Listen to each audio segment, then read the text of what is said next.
How to create a first C program on Linux. इस session के अंदर हम देखना चाहते हैं कि किस तरह से लिनक्स के डिस्ट्रीब्यूशन सेंटोस को यूज़ करते हुए मैं सी प्रोग्राम्स को अपने लिनक्स पर रन कर सकता हूँ, एग्जीक्यूट कर सकता हूँ।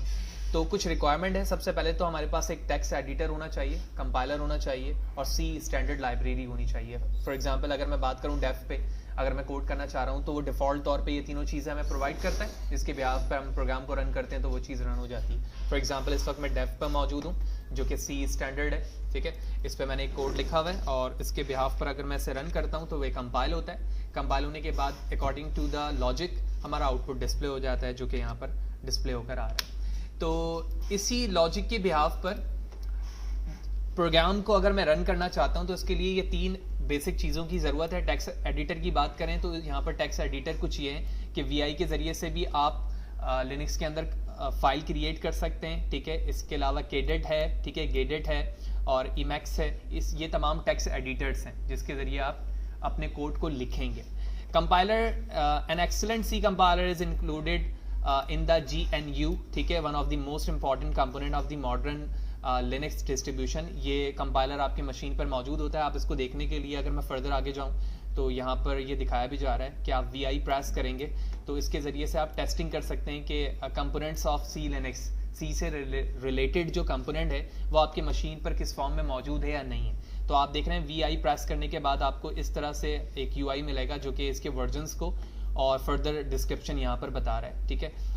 उसके बाद GCC प्रेस है जहाँ पे लिखा हुआ all that is necessary to see the GCC is already install and ready to use इस following command and press the enter key, ठीक है। ये बता रहा है कि आपकी कोई फाइल मिस तो नहीं है जो आपके कंपाइलर को डिस्टर्ब करे जब आप इसे एग्जीक्यूट कर रहे हो। तो इसकी भी ज़रूरत नहीं होती। अगर आप VI के थ्रू ये स्क्रीन देख रहे हैं तो मुझे नहीं लगता कि GCC करने की ज़रूरत है आपको। आपका कमांड सक्सेसफुली चल जाना चाहिए और उसके बाद आप अपने लोकेट GLICBC के ज़रिए से देख सकते हैं कि कहाँ कहाँ पर आपके कमांड्स मौजूद हैं जो आपके प्रोग्राम को एग्जीक्यूट कर सकते हैं, ठीक है। तो ये स्क्रीनशॉट है एक मशीन की, ठीक है।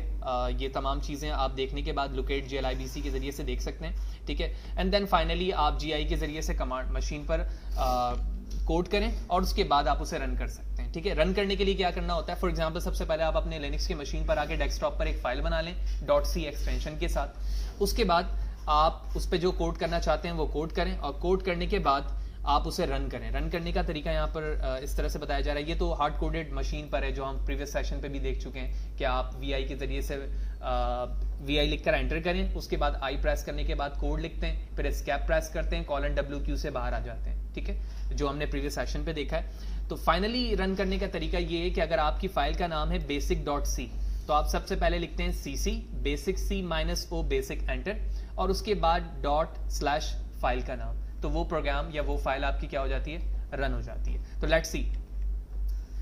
सबसे पहले मैं अपने लिनक्स पे वापस चलता हूँ, ठीक है। और लिनक्स पे आने के बाद हम इस शेल की फाइल को आप कैंसिल करते हैं और सबसे पहले डेस्कटॉप पर मैं एक फाइल बनाता हूँ। तो फाइल बनाने के लिए मैं आसान से टच लिख सकता हूँ। टच लिखने के बाद मैंने अपने फाइल का नाम रखा call.c, तो एंटर एंड call.c के नाम से एक फाइल बन चुकी है। तो आसान तरीका ये है कि आप डायरेक्टली ही call.c को यहाँ से ओपन कर लें और उस पर कोड लिख लें, ठीक है। दूसरा तरीका ये है कि आप VI प्रेस करके कमांड के बिहाफ पर ही अपने टर्मिनल पर कोड लिखकर वहाँ पे एस्केप प्रेस करके :W लिखकर बाहर आए। तो और वो प्रीवियस सेशन पे हम देख चुके हैं। तो C प्रोग्राम लिखने का तरीका होता है #include studio.h, ठीक है, angle bracket close main small bracket open close body, ठीक है। और उसके बाद मैं लिखता हूँ printf I am new user of C in Linux semicolon से प्रिंट Ctrl+S, ठीक है। Ctrl+S करने के बाद ये फाइल हमारी बन चुकी है call.c के नाम से डेस्कटॉप पे, जहाँ पर C का कोड मैंने लिखा है। बिल्कुल अगर मैं अपने सेशन के स्टार्टिंग की बात करूं जहां से हमने काम करना शुरू किया था, तो सबसे पहले आपको ये बताया गया था कि आप अपने स्टैंडर्ड देखने के लिए क्या करते हैं कि VI प्रेस करेंगे तो आपको ये टर्मिनल मिलेगा जिससे आप स्टैंडर्ड देख सकते हैं। तो सबसे पहले मैं एक काम करता हूं कि VI प्रेस करके एंटर करता हूं और आप देख रहे हैं कि हम उसी टर्मिनल पर वापस आ चुके हैं, ठीक है। Q प्रेस करते हैं, :WQ एंटर, ओके। क्यू के ज़रिए से हम एग्ज़िट हो सकते थे, लेकिन एक्चुअली मैंने 2-3 की प्रेस कर दी है, लिहाजा मुझे कैंसिल करना पड़ेगा। आप यहाँ पर देख रहे हो क्यू एंटर टू एग्ज़िट, ठीक है, मुझसे 2-3 की प्रेस हो गई थी, लिहाजा मैं ऐसे यहाँ से मुझे कैंसिल करना पड़ेगा। मैं दोबारा कमांड टर्मिनल ओपन कर लेता हूँ। ओके, ये चीज़ हम देख चुके हैं, इसका मतलब है कि हमारा सिस्टम रेडी है एग्जीक्यूट करने के लिए। हम दोबारा से चलते हैं जहाँ पर हम अपने प्रोग्राम को फाइनली क्या कर रहे हैं, रन कर रहे हैं। तो उसी जगह पर आ चुके हैं, सीसी लिखना है मुझे और उसके बाद अपने फाइल का नाम लिखना है। तो टर्मिनल पर वापस आ चुका हूँ मैंने लिखा सीसी, फाइल का नाम है कॉल, ठीक है। तो call.c मैंने लिखा call.c -o फाइल का नेम ओनली कॉल, एंटर करने के बाद डेस्कटॉप पर आना पड़ेगा मुझे, cd डेस्कटॉप, ठीक है। दोबारा लिखेंगे cc base call.c -o call, enter, ठीक है। ये फाइल को रीड कर रहा है। उसके बाद हमें लिखना है ./call ओनली और एंटर प्रेस करेंगे। और आप देख रहे हो कि जो कोड मैंने वहां पर लिखा था वो कोड यहाँ पर क्या हो चुका है, रन हो चुका है printf के थ्रू, ठीक है। तो C पे जो भी काम किया था वो चीज़ यहाँ प्रिंट हो चुकी है। अब हम एक चीज़ टेस्ट करते हैं। तो थोड़ी देर पहले मैंने आपको डेफ पर अपना एक कोड दिखाया जिसके ज़रिए से हम एक हाफ ट्राइंगल प्रिंट कर रहे हैं ना। तो मैं इस पूरे कोड को कॉपी करता हूँ जो कि डेफ का है।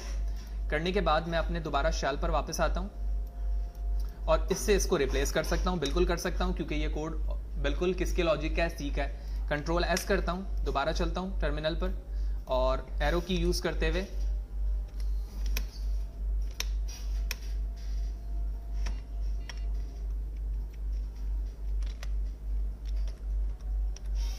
तो ये टर्मिनल पहला कमांड था हमारे लिए, हमने इसको प्रेस किया। उसके बाद दूसरा कमांड हमारे पास ./call है, एंटर किया और आप देख रहे हैं कि C का कोड जो कि वहां पर मैंने लॉजिक के बिहाफ पर लिखा था वो एज इट इज वहां पर प्रिंट हो चुका है, ठीक है।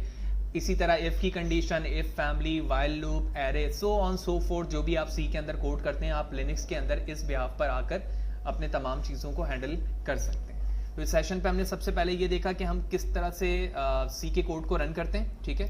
तो C के कोड को रन करने का हमने यहाँ पर मेथड देखा कि सबसे पहले VI के थ्रू आप अपनी मशीन के सेटअप को देखते हैं। टेक्स्ट एडिटर, कंपाइलर और C स्टैंडर्ड लाइब्रेरी की आपको ज़रूरत होती है जो कि लिनक्स को आप डिफ़ॉल्ट तौर पर लिनक्स में मौजूद होता है। मैंने एक डेस्कटॉप पर फाइल बनाया और उस पर जो लॉजिक होती है C लैंग्वेज को लिखने की वो डायरेक्टली हमने printf के थ्रू लिख कर दिखाया। उसके बाद एक डेफ पे कोड मौजूद था, मैंने उसे यहाँ पर रन किया और उसके बिहाफ पर आप देख रहे हो बिल्कुल एज इट इज़ वैसे ही आउटपुट प्रिंट हो रहा है जो हमारे डेफ के आउटपुट के थ्रू हो रहा था। तो आप देख रहे हैं कि ऑलमोस्ट क्या 100% ही दोनों आउटपुट हमारे सेम यहाँ पर दिख रहे हैं।